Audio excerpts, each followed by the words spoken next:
Bom dia, irmãos, graça e paz, tudo bom com os irmãos? Feriado passou e a rotina tem que continuar. Algumas pessoas falam também que o ano novo ele só começa após o carnaval, né?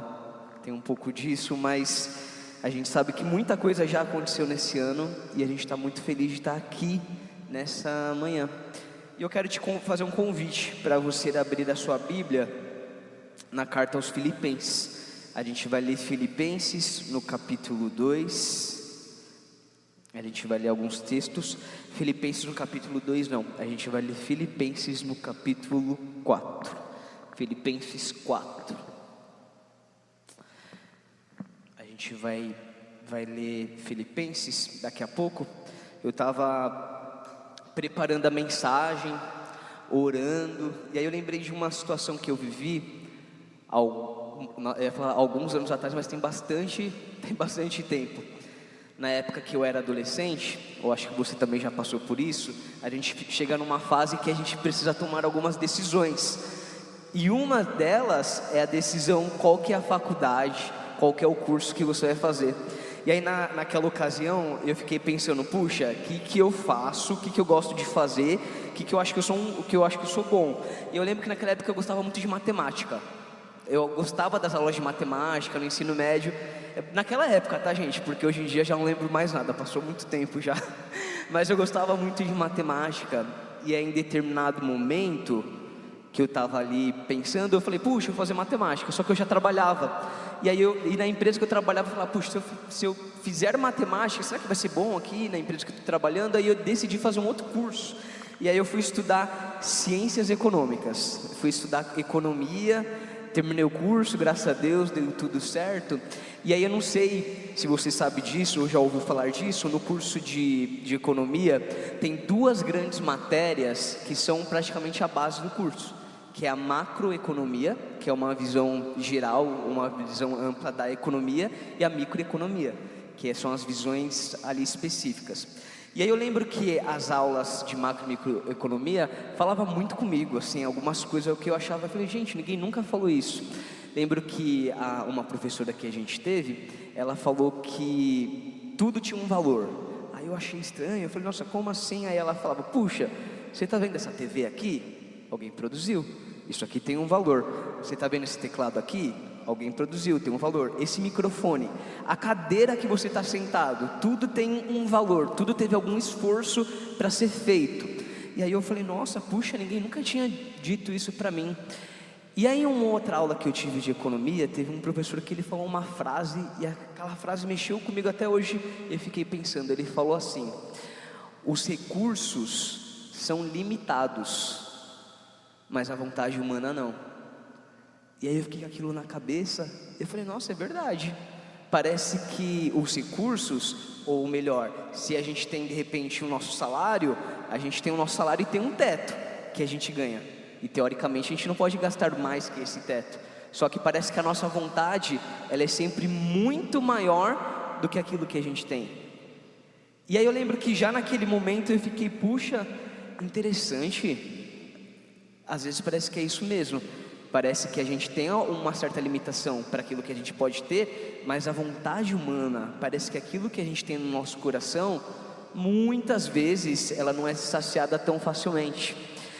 E quando eu comecei a ler esse texto de Filipenses, no capítulo 4, a gente vai recapitular daqui a pouco um pouquinho da parte dessa história, eu fiquei pensando muito isso.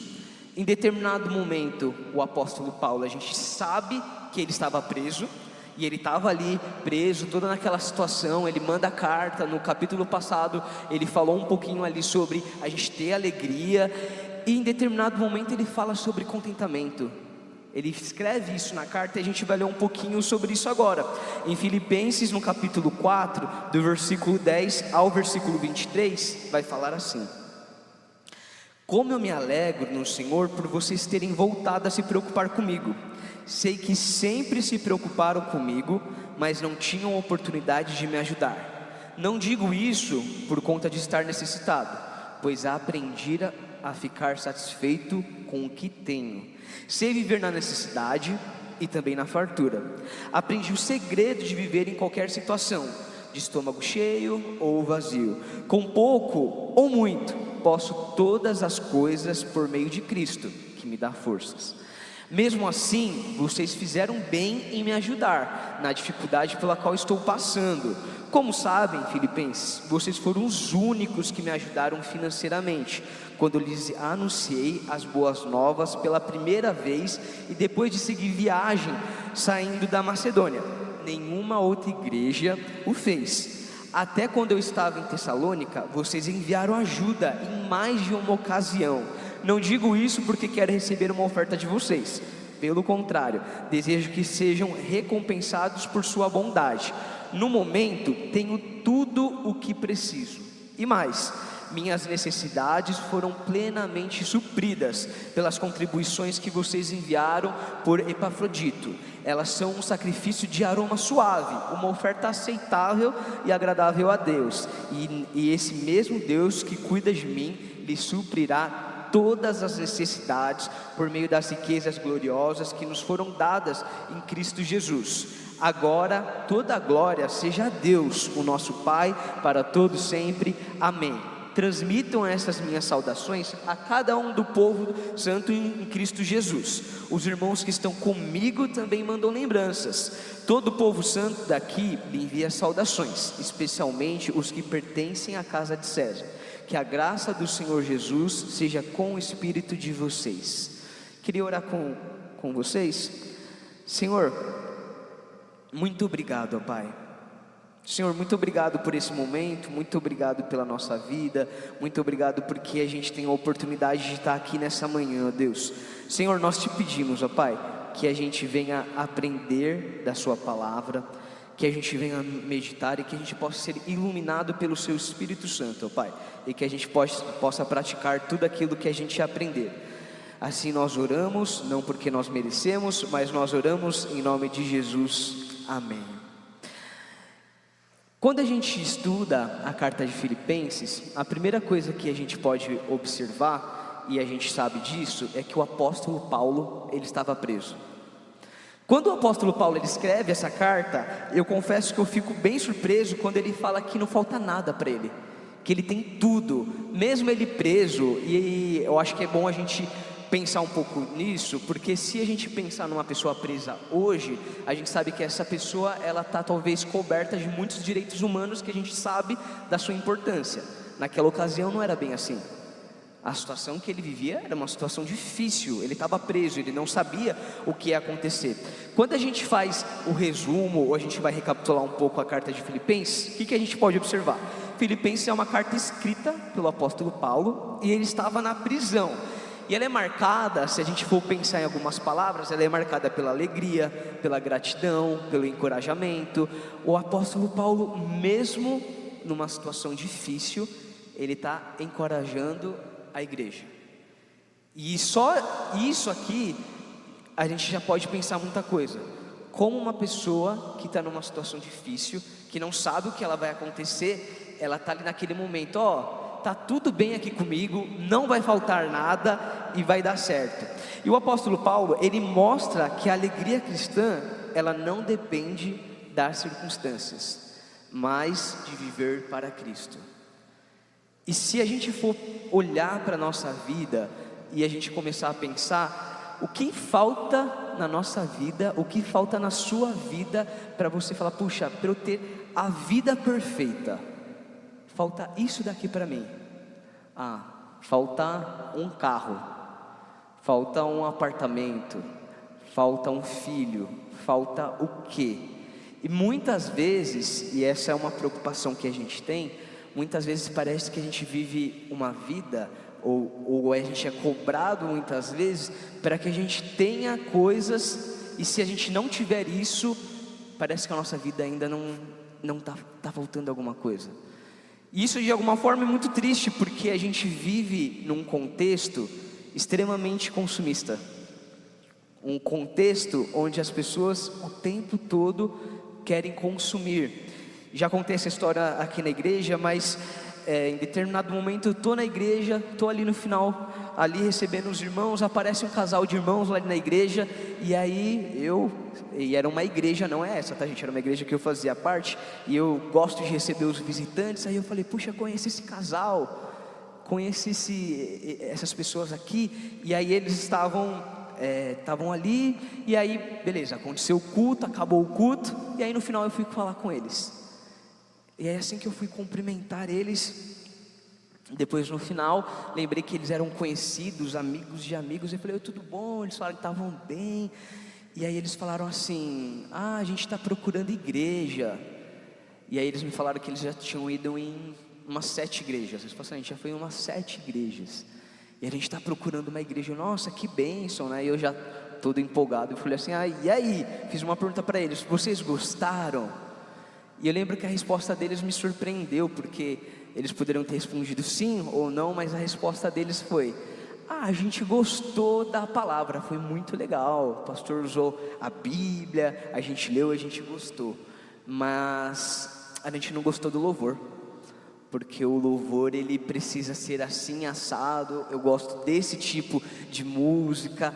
E eu lembro que aquela frase me pegou muito, porque eu acho que de uma forma, eu faço um pouco parte disso, e parece que muitas vezes a gente procura igreja como quem procura um fast food, como quem vai para um lugar e fala, aonde pode me servir, aonde posso ser completo, e a gente sabe que não é isso, a gente sabe que a gente está aqui para servir, e talvez a gente poderia mudar a pergunta, qual a igreja que vai me servir, para qual igreja que eu posso servir com os meus dons e talentos. E muitas vezes na nossa vida é isso, parece que nós somos cobrados por algo que falta, o tempo todo, falta. Quando você não é casado, você é cobrado para você casar. Quando você casa, você é cobrado para ter um filho.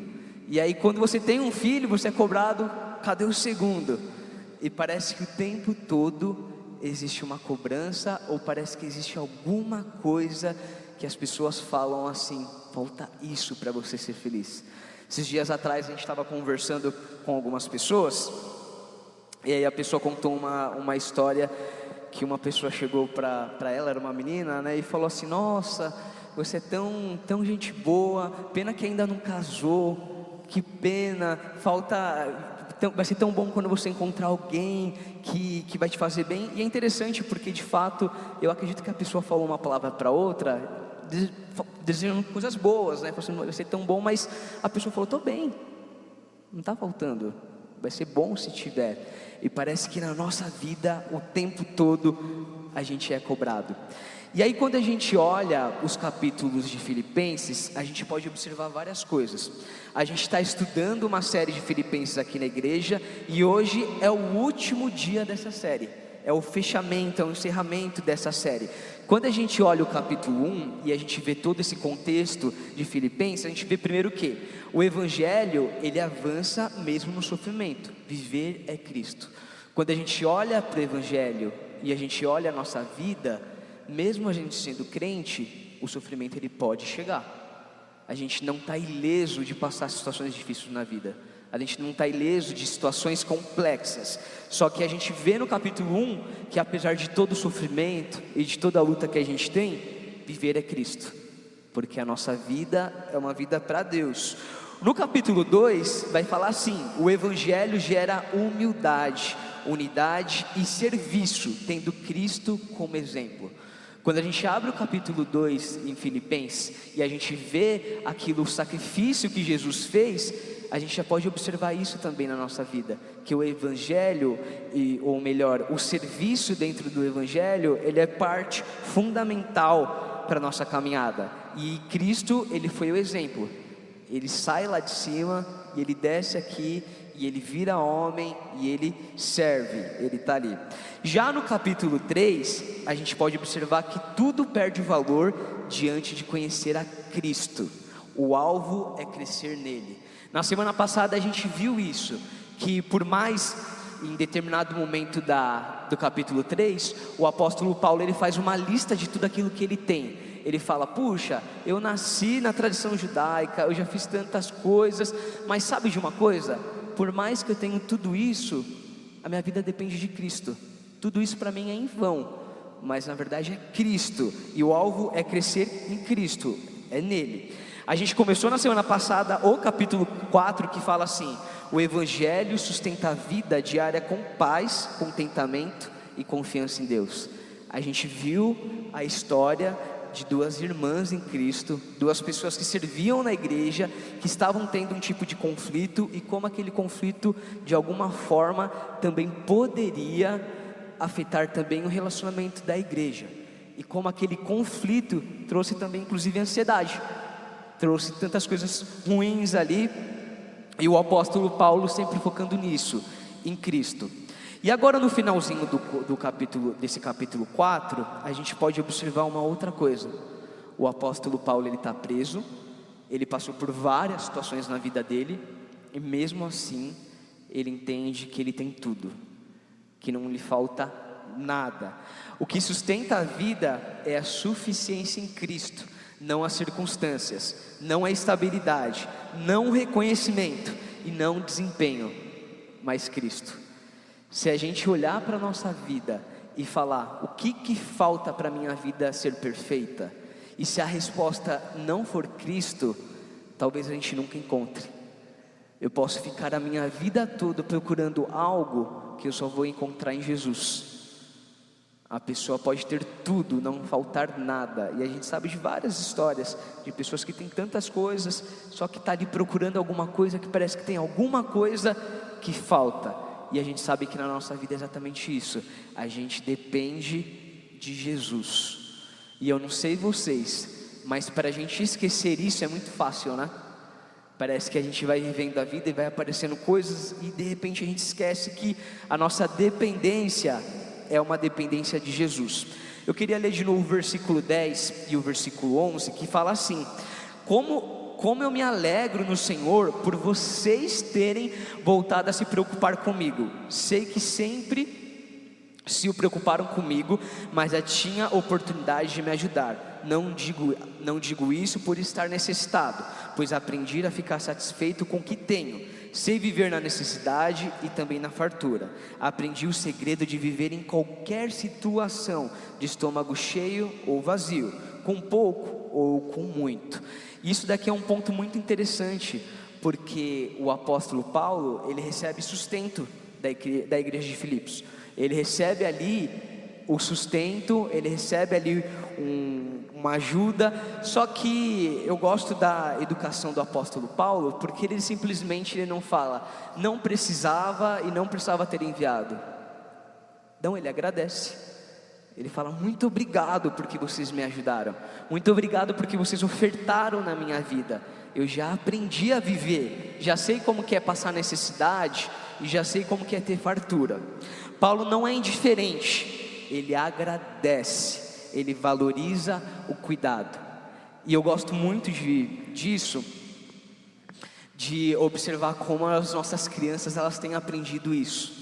Se eu não me engano, se eu não estiver falando besteira, eu vi na casa da Sandrinha e do Júlio. Um dia a gente estava lá, e aí eles fazem sempre oração com o João, e um dia eles estavam falando assim: vamos falar 3 motivos de agradecer pelo dia. Quais são as 3 coisas que já aconteceram nesse dia que você agradece?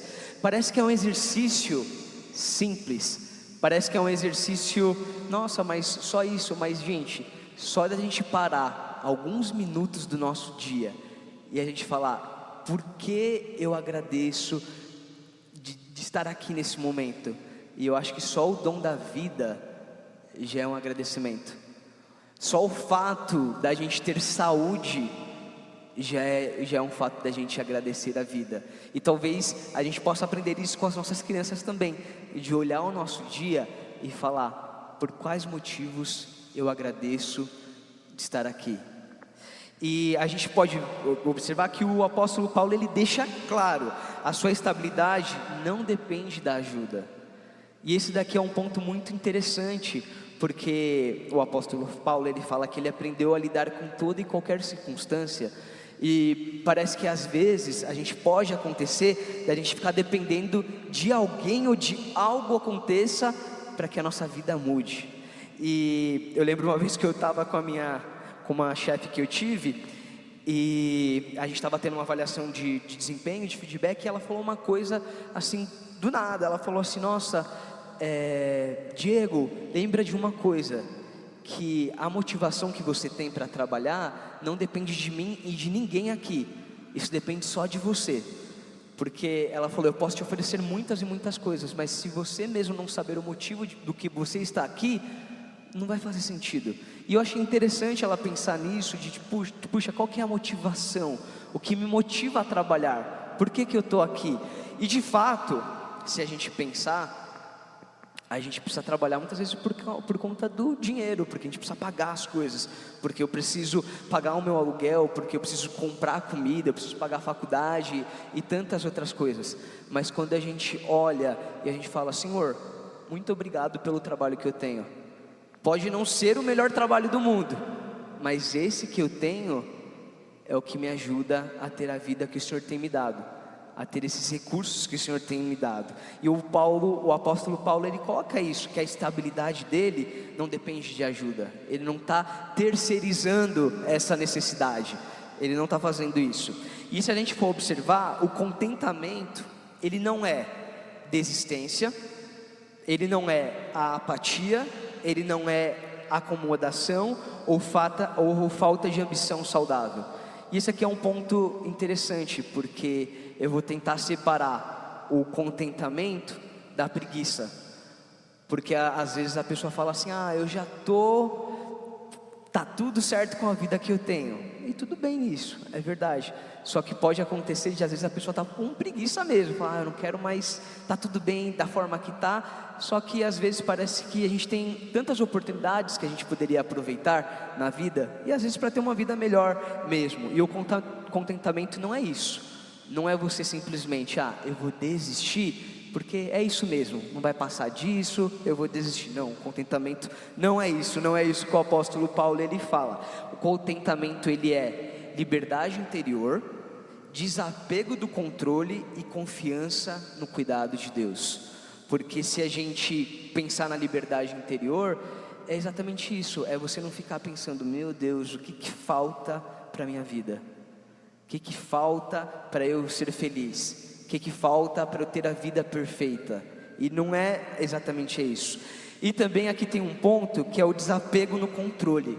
E esse daqui é um ponto bem interessante, porque muitas vezes parece que a gente quer estar no controle o tempo todo.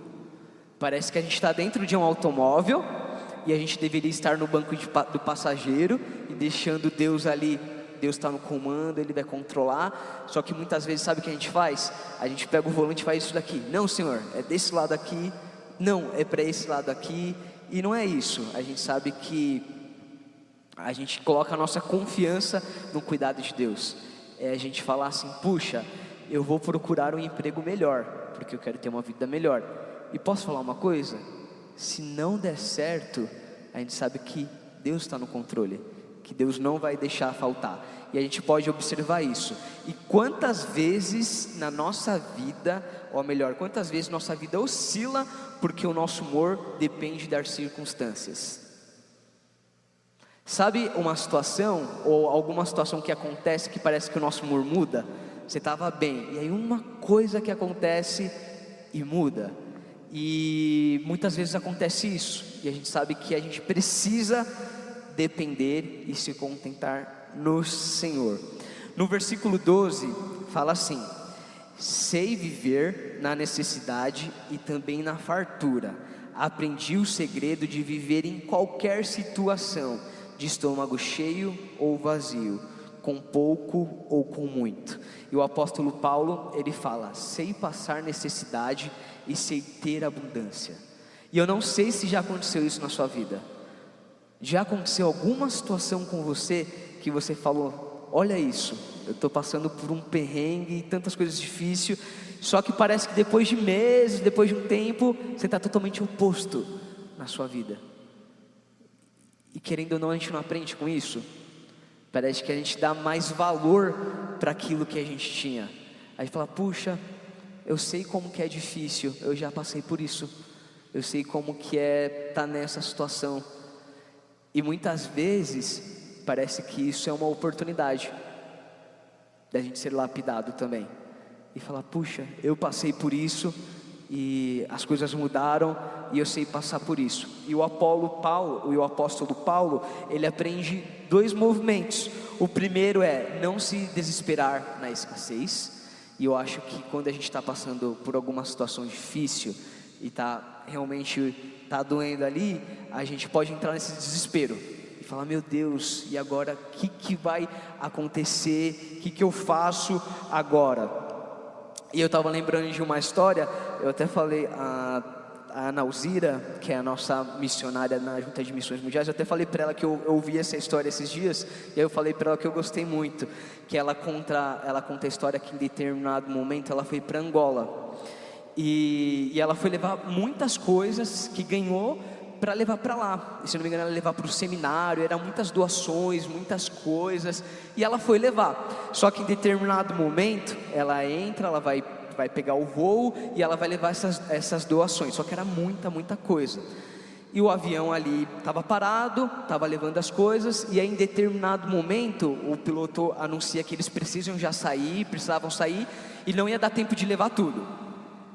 E aí ela fica assim, fala assim, meu Deus, tinha tanta coisa que eu precisava levar, que eu já tinha combinado, que eles estavam precisando lá, eu vou fazer. E aí ela conta a história que o avião sai, e aí ela vê o avião saindo e as coisas ficando. E aí ela fala que em determinado momento, ela olha e ela começa a pensar, e ela fala assim, olha Deus, olha a situação que o Senhor se meteu, Senhor. Agora eu quero ver o que o Senhor vai fazer para o Senhor sair dessa situação. E eu achei interessante, porque ela poderia ficar desesperada ali e falar, meu Deus, eu vou levar coisas, eu já tinha combinado de levar, eu não sei o que eu faço. E ela fala, não, o Senhor colocou nessa situação, e aí eu sei que é o Senhor que vai resolver. E posso falar uma coisa? Foi resolvido. Depois de um tempo o avião deu meia volta, voltou e buscou tudo, e deu tudo certo. Só que quantas vezes na nossa vida a gente se desespera sem confiar, sem se contentar? Quantas vezes? Eu lembro de uma vez que eu fui fazer um exame, estava com dor no joelho, fiz o exame, ressonância, um monte de coisa. E aí, eu nunca abro exame, né? Nunca abro exame, eu não gosto de olhar e tal. E aí teve um amigo meu que me convenceu, não, vamos abrir, vamos ver. E aí ele abriu o exame, e nisso que ele começa a ler o exame, ele olha e fala assim, nossa, aconteceu, tem alguma coisa aqui. Aí eu achei que ele estivesse brincando comigo, ele falou, não, eu estou falando sério. Aí vai lá e eu leio o exame. Aí deu que eu tive um derrame no joelho. Eu li aquilo, eu já comecei a chorar. Eu falei, gente, eu tive um derrame no joelho, e agora? E aí ainda faltava 3 dias, passou 3 dias. Fui no médico, o médico falou, ah não, isso aqui é só o termo mesmo que a gente usa, você está com um pouco de água no joelho, bem leve, fisioterapia e passa. Quantas vezes a gente se desespera sem confiar que o Senhor está na frente, independentemente do resultado? Quantas vezes a gente faz isso? E o apóstolo Paulo, ele nos ensina exatamente isso, a não se desesperar na escassez, ou na falta, ou no medo, e não se perder na abundância, de falar, puxa, agora eu tenho tudo, agora eu sou o Superman, eu posso tudo, agora tudo vai dar certo. Não, são 2 situações. Escassez, ela revela o medo, ela revela o que tem dentro do nosso coração, e a abundância, ela revela o orgulho. A fé que sustenta a vida ensina a humildade na fartura e confiança na falta. E é justamente isso. No versículo 13, e eu acredito que esse versículo 13 aqui é o versículo mais conhecido, um dos versículos mais conhecidos que a gente tem na Bíblia. Então Filipenses 4:13, que fala, tudo posso naquele que me fortalece.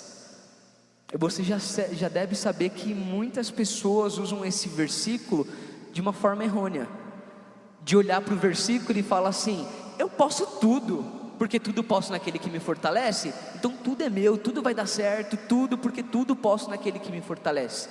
E se a gente fazer a exegese do texto, se a gente olhar um pouquinho antes, o apóstolo Paulo está falando totalmente ao contrário disso. ele está falando: eu já passei por situação boa, situação ruim, e tudo posso naquele que me fortalece. Esse versículo é frequentemente mal usado. Não significa que tudo dará certo, que todos os sonhos serão realizados e que nunca haverá limites. Ele significa que eu posso atravessar qualquer circunstância porque Cristo me fortalece. Não é promessa de sucesso, é promessa de sustentação. E isso daqui é muito interessante. Acho que a gente pode continuar usando esse versículo, mas não no sentido que tudo que eu vou fazer vai dar certo porque tudo posso naquele que me fortalece. Não, eu posso passar dificuldade e eu posso ter tudo, e tudo posso naquele que me fortalece. E é isso que a gente pode observar aqui nesse versículo. Já no versículo 14 ao versículo 18 fala assim: mesmo assim, vocês fizeram bem em me ajudar na dificuldade pela qual estou passando. Como sabem, filipenses, vocês foram os únicos que me ajudaram financeiramente quando lhes anunciei as boas novas pela primeira vez, e depois de seguir viagem saindo da Macedônia.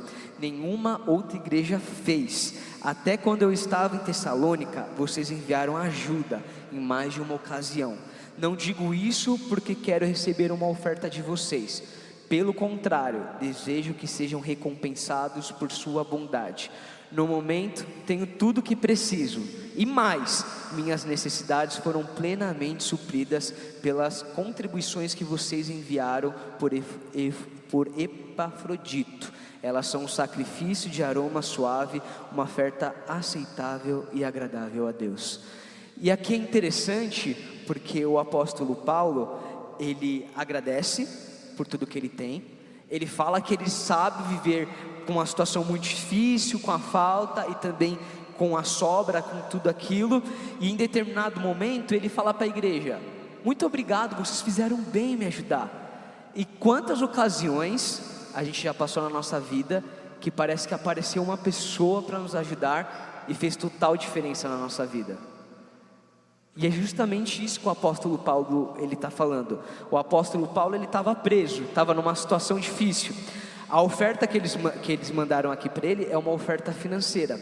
E um ponto bem importante para a gente pensar, naquele tempo não tinha Pix. Então não era um Pix que ele recebia na conta, não era um depósito bancário. Para ele receber essa oferta, alguém tinha que levar. Tinha que uma pessoa pegar aquela oferta, colocar dentro de uma carta e levar. Só que assim, tinha um custo para essa pessoa fazer esse trajeto e de levar. Então quando a gente vai analisar esse texto, a gente sabe que era uma oferta grande, era uma oferta generosa.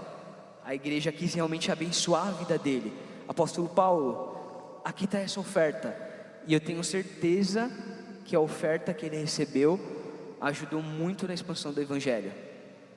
Quantas vidas devem ter sido transformadas, tantas coisas que foram feitas, né? E o apóstolo Paulo ele elogia a igreja porque ela participou das suas tribulações. Contentamento não gera isolamento, gera generosidade.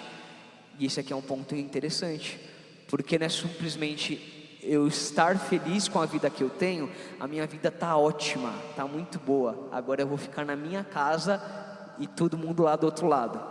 Não, a partir do momento que eu tenho contentamento, eu compartilho com o outro, eu divido o que eu tenho. E é exatamente isso que o apóstolo Paulo está falando. Quando Cristo é suficiente, eu não preciso acumular para me sentir seguro, e eu não preciso competir para me sentir importante, porque eu posso compartilhar. E é justamente isso. Aí ele tem, ele recebe e ele compartilha. No versículo 19, na palavra de Deus, vai falar assim: e esse mesmo Deus que cuida de mim, lhe suprirá todas as necessidades por meio das riquezas gloriosas que nos foram dadas em Cristo Jesus. E se tivesse um versículo chave, uma palavra aqui dentro do texto, que a gente pode falar, puxa, qual que é o sentido desse texto? É esse versículo 19: o meu Deus suprirá todas as vossas necessidades. E essa necessidade aqui, ela não é luxo. Não é simplesmente você, quando você fala que Deus vai suprir todas as necessidades, que todos os desejos que a gente quer vão acontecer. Não, é a gente confiar que mesmo na situação difícil, o Senhor vai estar com a gente. E que não vai faltar, não é o luxo, mas é o básico. Que Deus ele vai cuidar da nossa vida. A gente pode ver muito isso na vida da nossa igreja.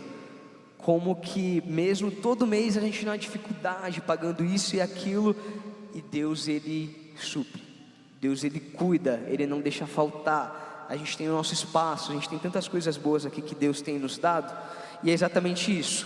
Isso não é promessa de luxo, é promessa de cuidado, que o Senhor vai estar com a gente. Necessidade não é igual a desejo, não é assim, Senhor, eu quero isso daqui e vai aparecer isso daqui.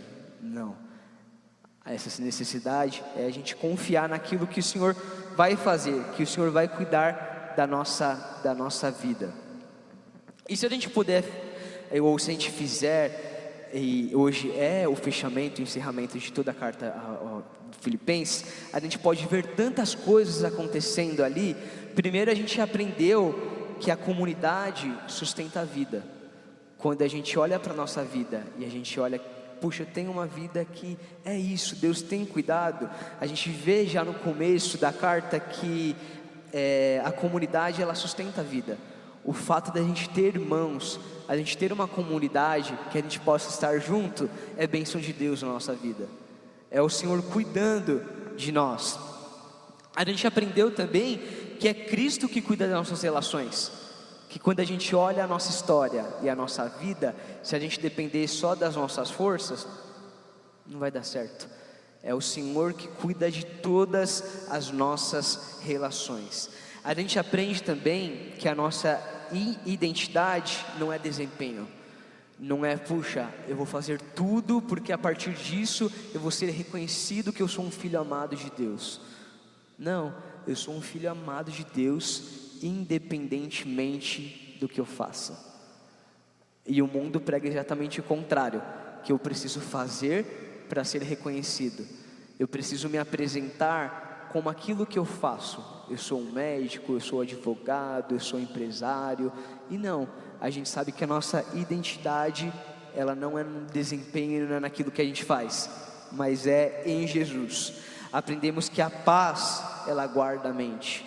Quando a gente está num momento difícil e a gente fala, puxa, eu não sei o que eu faço, é pedir paz a Deus. E que a paz que excede todo entendimento guardará. Ele vai estar ali nos guardando. E aí agora nessa parte desse capítulo, o que a gente aprende? Que a suficiência de Cristo é o chão permanente da vida. Se a gente olhar para a nossa vida e se a gente perguntar, o que falta para a minha vida? E se a gente não lembrar que a resposta, eu já tenho tudo que é Jesus, dificilmente a gente vai conseguir ficar bem, porque de fato é bom a gente ter as nossas conquistas e tantas coisas boas, mas que a gente possa se lembrar que o contentamento, ele vem a partir daquilo que a gente entende que Cristo é na nossa vida, que Ele vai cuidar, que Ele vai estar com a gente e que o Senhor é conosco. E se a gente for perguntar, e se você fizer essa pergunta para você mesmo, né? O que hoje eu considero indispensável para viver bem? Se você pensar, puxa, hoje o que é indispensável para eu viver bem? Qual que vai ser a sua resposta?